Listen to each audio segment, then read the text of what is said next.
안녕하세요, 속보입니다. 오늘은 국내 정치 환경에 대한 외신들의 반응들을 총정리하면서 생각을 좀 정리해 보도록 하겠는데요. 솔직히 말하면은 어제 탄핵안이 부결이 아니라 이제 폐기가 되는 그런 일련의 상황들을 보면서 여러 가지 복잡한 상황이 들고 화도 많이 나고 하지만 경제 전망, 주식 전망, 그리고 이제 투자와 관련된 부분들은 돈이 걸려있는 내용이기 때문에 무엇보다도 냉철하게 판단해야 된다라고 생각합니다. 그리고 저는 비관론을 경계하는 낙관론자입니다. 하지만 그럼에도 불구하고 현재 한국의 상황에 대해서는 얼만큼 안 좋다고 봐야 되는 거지 라는 것이 고민될 뿐 낙관론을 갖는 거는 불가능하다라고 생각하고 있습니다. 그럼에도 불구하고 비관주의는 안 됩니다. 현실을 직시해야 되는데 얼마나 안 좋은 상황인지를 알되 그래도 장기적으로 보면 좋아지긴 하겠지라고 하는 생각을 갖는 그 균형을 잡는 것이 매우 중요하다고 생각해서 오늘은 차분하게 설명을 드려보도록 하겠습니다.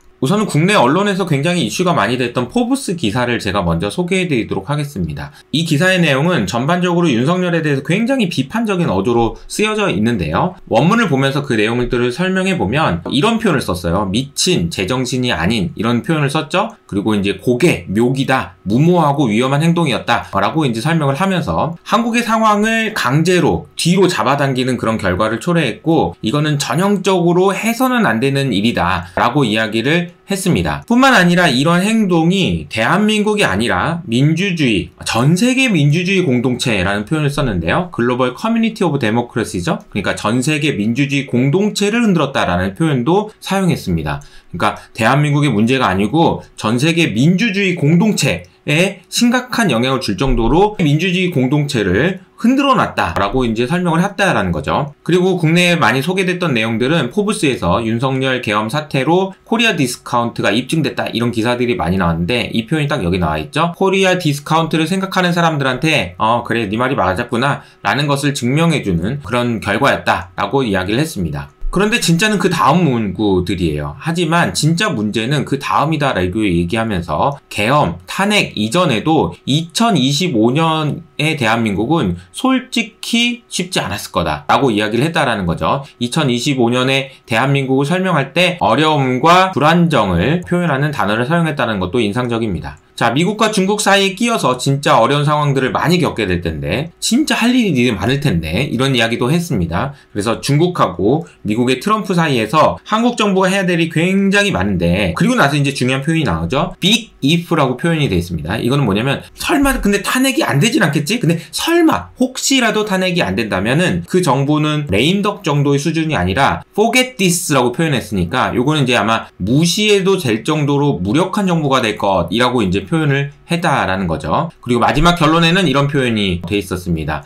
윤석열의 계엄 선포에 대해서 셀피시, 이기적이라는 수식어를 쓰면서 이 모든 대가는 국민들이 5,100만 명의 국민들이 이 할부라는 표현이죠. 할부로 갚아야 될 거다라고 이야기를 했습니다. 이게 참 씁쓸한 이야기인데 이번에 일어났던 이 사건이 사실은 대한민국이 굉장히 오랫동안 가난하게 만드는 그런 시발점이 될 수 있다는 측면 그리고 그 경제적인 대가를 국민들이 할부로 갚아나가야 될 거라는 이 이야기는 너무나도 가슴이 아프고 너무나도 가슴이 아픈 그런 이야기라고 보시면 되겠습니다. 근데 안타깝게도 과거에도 그런 적이 있습니다. 여러분 잘 아시는 것처럼 국채보상운동 때도 그랬고요. IMF 외환위기 때 방에다 놔뒀던 금을 꺼내가지고 나라를 구하겠다고 했던 그런 현상들을 기억해보시면 어떻게 보면 지금도 그런 일들까지 이어질 수도 있겠다라는 생각이 듭니다. 파이낸셜 타임즈에서는 한국의 민주주의가 여전히 의문이다 라는 표현을 사용했는데요. 한국의 정치적 혼란이 아니고 이제 갈등 상황이 미국의 핵심 파트너인 한국이 걱정할 만한 상황에 빠졌다라고 이야기하면서 민주주의 후퇴의 희생양이 될 수도 있다 이런 표현을 사용했습니다. 그러면서 윤석열의 상태를 분노 또는 좌절으로 표현했는데 이렇기 때문에 두 번째 계엄 가능성을 언급했습니다. 두 번째 계엄 가능성이 진짜 없겠지만 혹시라도 있으면 이라고 표현했는데 과거에 서울의 봄 영화가 생각나더라고요. 영화 내에서는 이제 전두광이었죠. 황정민이 이렇게 얘기했던 기억 나시나요? 실패하는 반역, 성공하면 혁명 아닙니까? 이렇게 얘기했던 거예요. 이 상황은 자기 본인이 이 상황에서 이기지 못하면 죽음으로 황정민이 이렇게 외쳤던 그런 상황을 생각해보면 분노 혹은 좌절 그리고 어쩌면은 죽음에 이를 수도 있다라는 공포심이 잘못된 판단으로 이어질 수 있고, 그것이 두 번째 계엄이 될지 아니면 더 위험한 상황이 될지는 모르겠지만 그런 상황이 될 수도 있다라는 것을 파이낸셜 타임즈는 지적하는 거죠. 그러면서 만약에 그런 시나리오가 현실이 된다면 주가는 급격한 하락을 맞을 것이다, 이 표현을 사용했고요. 그리고 비즈니스 신뢰도도 엄청난 하락 압력을 겪게 될 거다라고 표현했습니다. 또 하나, 오늘 아침에 이제 국내에서 많이 소개됐던 뱅크 오브 아메리카의 누군가가 탄핵 실패 때문에 원화가 급락할 것이다 라고 표현했다고 하는데, 제가 이 기사를 열심히 찾아봤거든요. 근데 못 찾았습니다. 이 기사 혹시 원문을 찾아보신 분 있으면, 제가 못 찾은 걸 수도 있으니까 찾아봐 주시면 좋을 것 같고요. 근데 이 기사에 나온 뱅크 오브 아메리카의 환율 전문가의 CNBC 인터뷰를 제가 직접 확인해 봤거든요. 이분이더라고요. 아다시 신하라는 분인데요. 이분이 이제 뭐라고 얘기했는지를 정리해서 말씀드려 보도록 하겠습니다. 원화는 곧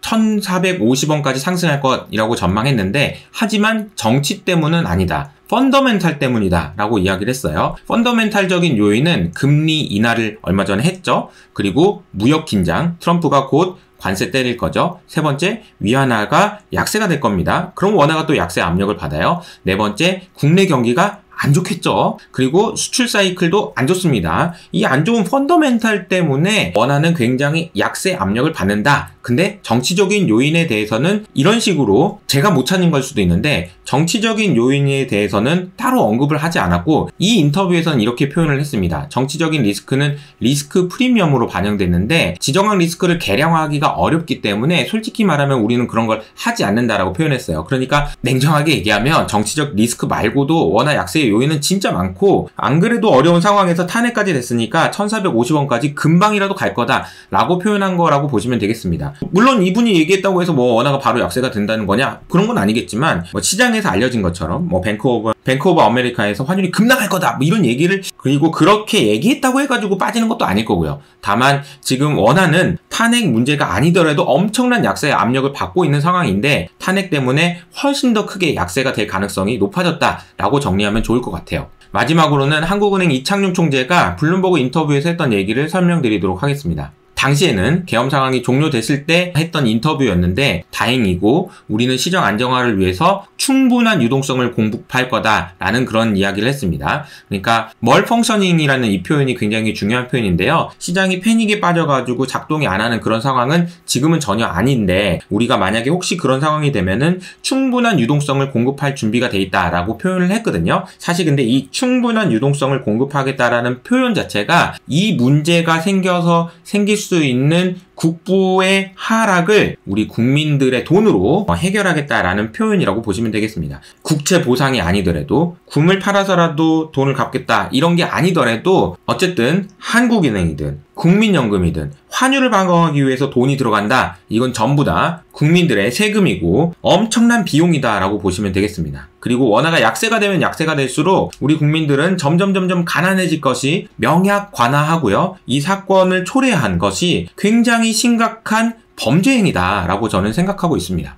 그럼 지금부터는 제가 생각하는 금융시장에 대한 생각을 말씀드려 보도록 하겠습니다. 외국인의 입장에서 생각해보면 불확실성이 훨씬 더 커졌다라는 측면에서 주식은 정말 매력이 떨어질 것 같습니다. 이 그림은 코스피를 보여드린 그림인데요. 2010년도 이후로 코스피는 PBR이 1배 정도 수준에서 계속 움직였는데, 여기서 보시는 것처럼 2018년 이후로 0.8배로 내려앉았거든요. 2018년에 무슨 일이 있었는지 생각해보면 미국과 중국의 무역 분쟁이 시작됐던 시점이었습니다. 사실 그때부터 우리나라는 디스카운트를 받기 시작했다라고 보는 게 맞는 것 같아요. 그리고 지금부터, 내년부터 혹은 내후년부터는 트럼프가 관세를 매기면서 한 번 더 우리는 더 어려움을 겪을 수 있을 것 같습니다. 게다가 중국의 제조업 부상은 또 다른 심각한 문제를 야기할 수 있다라는 측면에서 사실 한국은행 총재도 정치적인 문제도 걱정되지만 미국의 관세 그리고 중국의 제조업 부상, 이것이 더 무섭다라는 표현을 사용하셨거든요. 한국의 코리아 디스카운트가 한 번 더 진행되지는 않을지, 이게 이제 걱정되는 상황에서 정치적인 불확실성까지 하나가 얹어졌다라고 보시면 되겠습니다.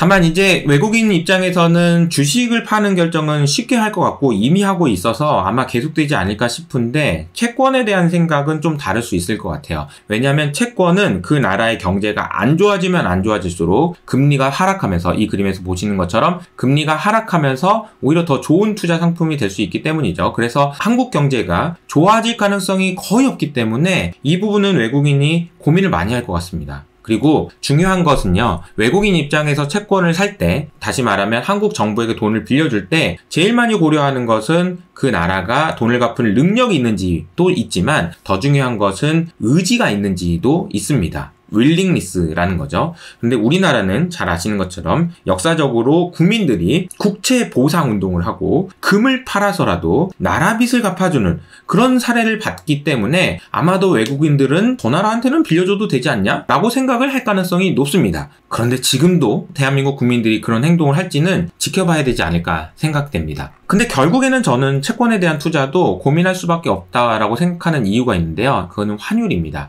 환율이 아까 말씀드린 대로 1450원까지 빠르게 올라갈 수 있다라는 전망이 있고, 저 역시나 환율이 크게 약세가 될 가능성이 높다라고 생각합니다. 근데 환율이 약세가 된다라는 얘기는 원화 표시로 된 자산의 가치가 크게 하락한다라는 것을 의미하고요. 여러분이 원화 표시 자산만 가지고 있었을 때는 큰 위험이 따른다라는 것을 의미하기도 합니다. 그런데 잘 보시면 환율이 지금 계속해서 위로 올라가고 있는 상황이고, 이 과정에서 한국은행이 이것을 더 이상 올라가지 못하게 하기 위해서 가지고 있던, 한국은행이 보유하고 있던 달러를 상당히 많이 소진한 것으로 알고 있습니다. 이것이 만약에 뚫렸을 때는 추가적인 손실이 불가피하고 이것은 모두 국민들의 손실로 돌아온다라는 것도 이해하셔야 될 것 같아요. 이 그림은 환율의 그림이고요. 1450원이라는 수준이 왜 중요한지를 보여주고 있는 그림입니다. 1997년 IMF 외환위기, 그리고 2008년 금융위기를 제외하면 지금 환율 수준은 가장 높은 수준이고요.